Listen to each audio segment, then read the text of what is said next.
If you're thinking about DIYing your UX job search for another few months, this episode is for you. Now, maybe you have been working on your job search or your portfolio or your resume or your LinkedIn or trying to network and do all the things. Maybe you've been doing that for 3 months, 6 months, 12 months or longer. And you're thinking to yourself, I'm just one Google search away from that tip or trick that's going to help me finish my portfolio, land the interview, stand out to recruiters, optimize my LinkedIn, whatever it is. So you continue down this DIY approach, hoping that you're going to stumble upon that one thing that is going to finally change things for you. And this episode is going to help you see how the DIY approach is not always the best one for your job search. And more importantly, the one thing you absolutely cannot DIY in your UX job search. So if you and I were sitting across from each other having coffee right now, and you told me,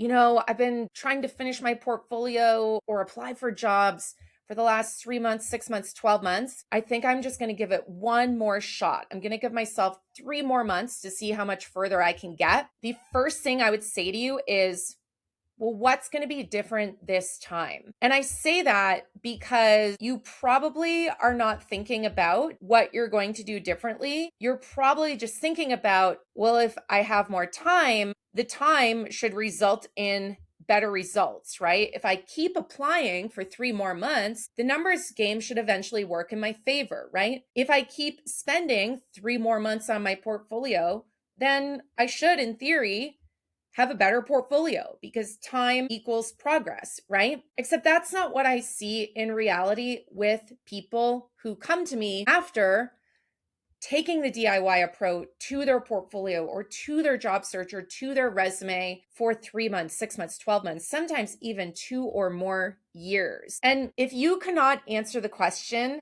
of, well, what are you going to do differently this time? Then that's a big yellow flag that you are just going to spend more time the next 3 months working on whatever you're working on, but you're not going to change your strategy. And if you want a different outcome with your job search, or if you want a better portfolio at the end of 3 months, or you want to have a larger, more authentic relationships in UX after 3 months, then you need a different strategy, right?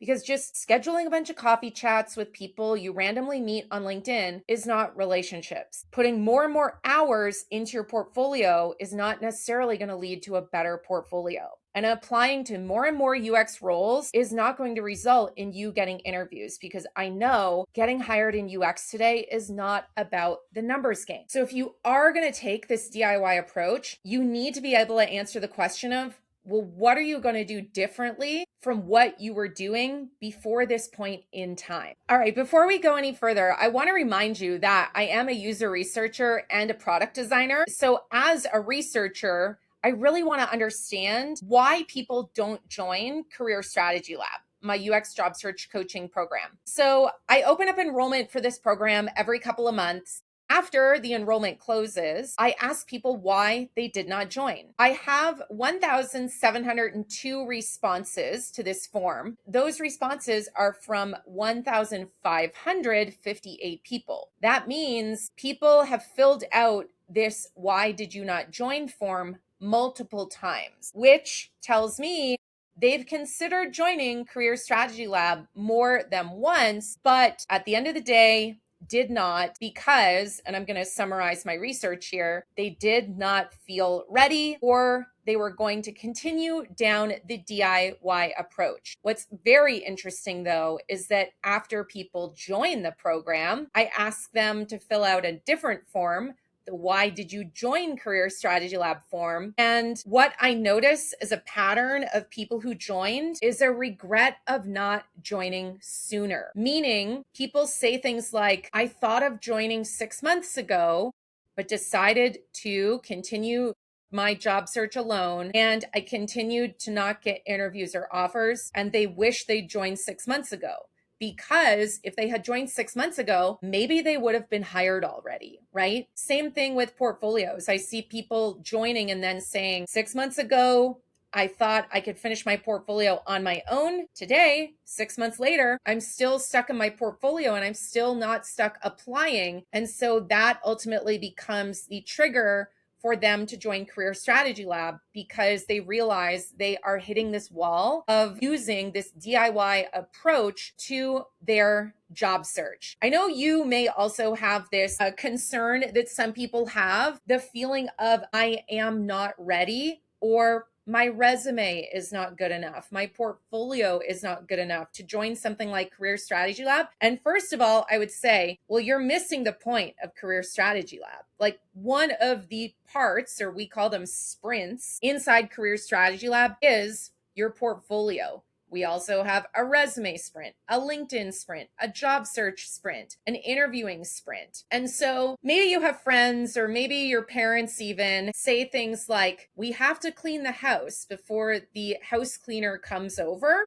A lot of you are doing that with your job search, with your portfolio, with your resume, etc. And that's defeating the purpose of joining Career Strategy Lab. It's like you're paying the house cleaner to come over and clean your house. Why are you tidying up and spending that time? Why not just let them do that job for you, right? So I would say, if you're thinking to yourself, I'm just going to tidy up my portfolio before I join Career Strategy Lab, if I were to look at your portfolio, I would guess there's like a very strong, I would say like 80% chance that the work you do on your portfolio is not going to align with what recruiters and hiring managers want. Because do you actually know what recruiters and hiring managers want in a portfolio, for example? And yes, you probably read a lot of the tips and tricks out there on social media, but just to be brutally honest, a lot of what you read on social media is just opinions of people. It's not rooted in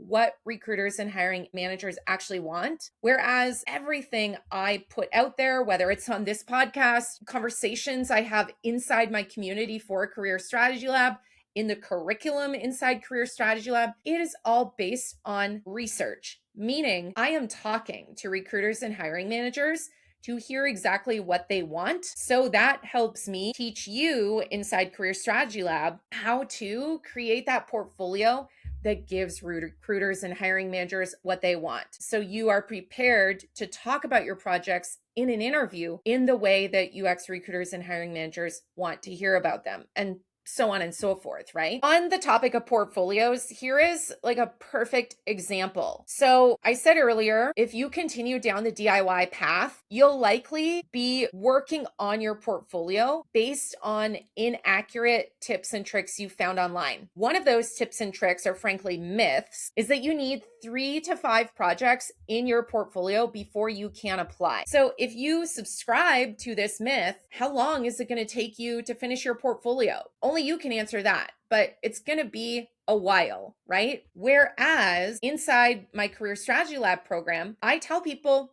you do not need 3 to 5 projects. You can get hired and interviews only with 1 project. And so that's the difference with taking a DIY approach versus following strategies backed by what I hear recruiters and hiring managers want, and backed by I see what is working for people who are getting interviews and offers inside Career Strategy Lab. So Laura is a person who got hired with just 1 project in her portfolio. Now, imagine if Laura had waited to have 3 to 5 projects in her portfolio. She would have waited to apply.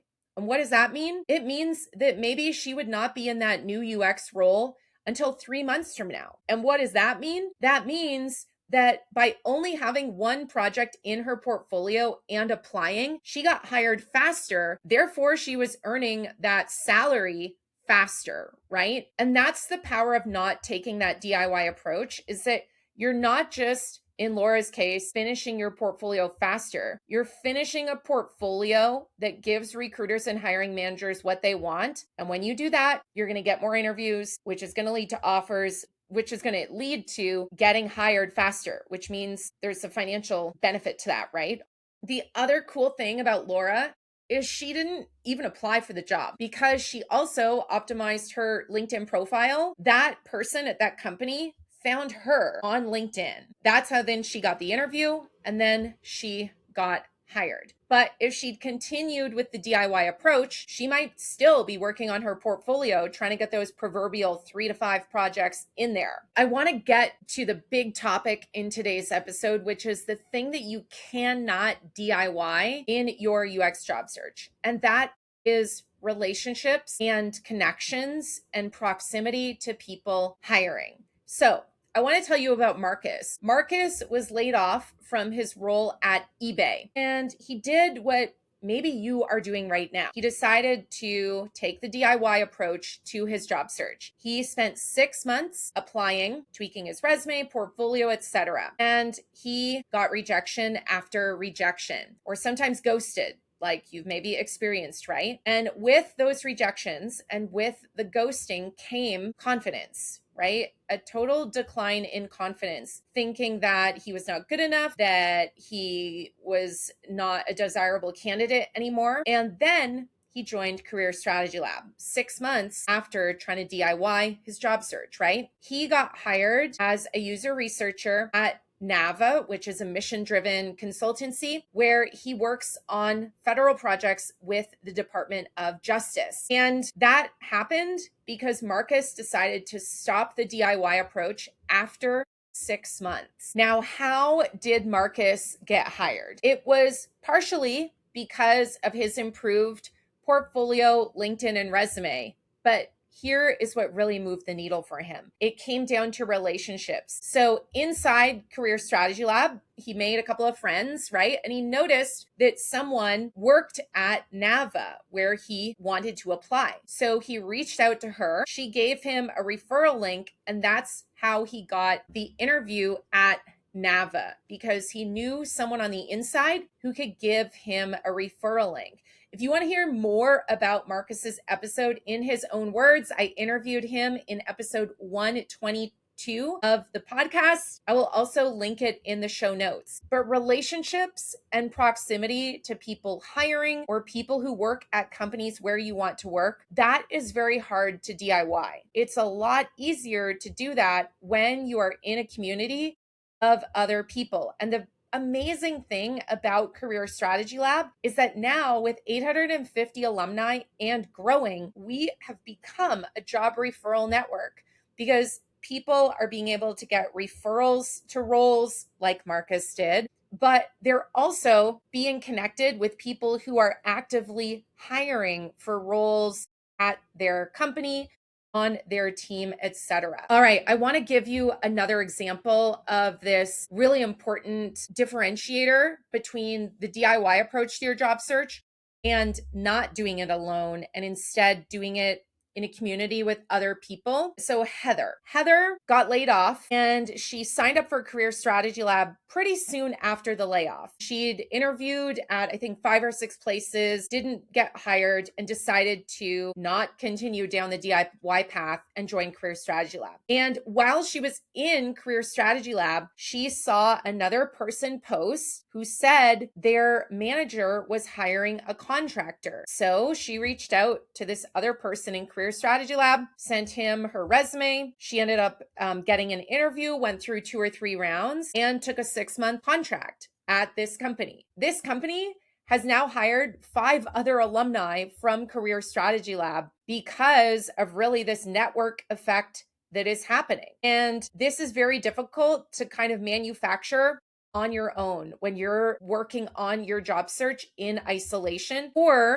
you're working on your job search and trying to network in like the ocean of LinkedIn, right? Because on LinkedIn, you are a small fish in a giant ocean. Whereas in Career Strategy Lab, with 850 and growing alumni, that might sound like a small network, but it is a lot easier to form relationships with people in a smaller pond, if you will, because you are more visible, right? Versus you feel like invisible on LinkedIn. And why is that? It's because of the gigantic volume of people on that platform. So I want to wrap up today's episode and ask you this. 3 months from now, what is going to be different in your UX job search? Because you really have a fork in the road here, right? You can continue doing what you've been doing, but I would argue if you want a different outcome, you have to do something different. And only you know what you've been doing so far. But if you decide to take this DIY approach, then I would challenge you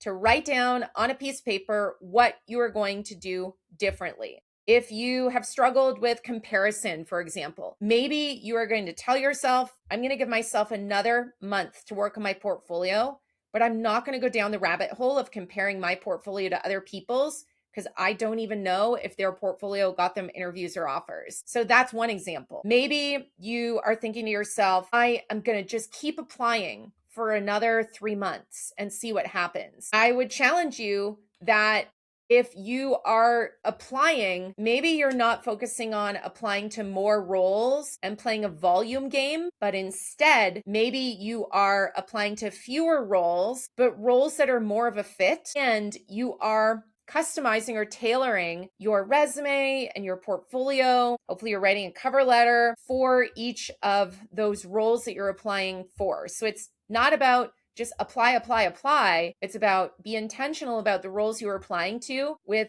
better quality and more tailored materials, because that will help you stand out. So DIYers, get very specific about what you are going to do differently. Because if you want a different outcome 3 months from now, you have to do something differently. And if you are choosing not to DIY your job search anymore and you're wanting to leverage the support, the community, the referrals, the critiques, the live calls, and more that I have inside Career Strategy Lab, then get in touch with me, send me a DM on LinkedIn, reply to one of my emails, use the contact form on my website, careerstrategylab.com, and I will share the details of how soon you can get into that program. Because if you have been applying for 3 months, 6 months, 12 months or longer, and you've reached that wall really, then I want you to know you don't have to keep doing this on your own anymore. And that myself and my team are the experts at helping you navigate the UX job search today. And we have the receipts to back it up. If you've been listening to this podcast for a while, you hear the episodes I do where I'm interviewing alumni, where they're sharing how they got hired. And